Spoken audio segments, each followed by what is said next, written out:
Where do you come down on this? Like, but you didn't play the game argument. See, I actually thought Ryan's point was quite good, but it gets clouded by the fact that he essentially says to Peter, you don't have a seat at the table because you didn't play.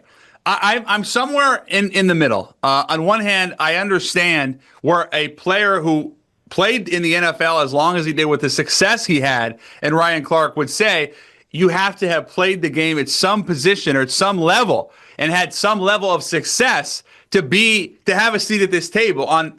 In Peter's defense, who I know, I feel like Peter has a great understanding of the game because of, hopefully like me, he's talking to a lot of really good people that understand it better than him, and that therefore informs his opinion. That's what I've always respected about Peter. And I think, he definitely belongs at the table. So it's somewhere in between. Kevin Durant once said something like, if you can't make, what was the line? Like 10 straight elbow jumpers, then we can't have a conversation about basketball. And I actually tend to agree with that on some level. I was fortunate enough to play 4 years of college basketball, and I always felt like it informed me a lot when I talked hoop.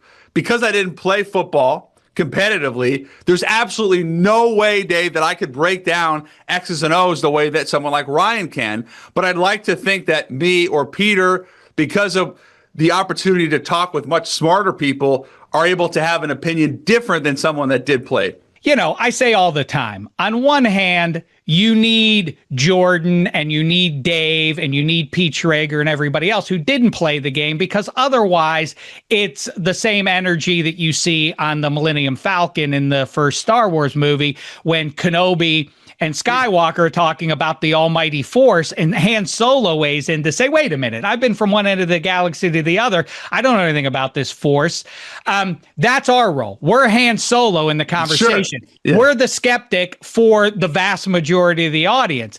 That said, the Jedis or the football players or basketball players do have an insight that we don't have. Of course. I sat out on NFL Network stage once, surrounded by Hall of Famers, and Charles Woodson, I made a remark, and Charles Woodson said, and I thought he was kidding for a second, then I realized he wasn't kidding. He said, I don't even know what you're doing here.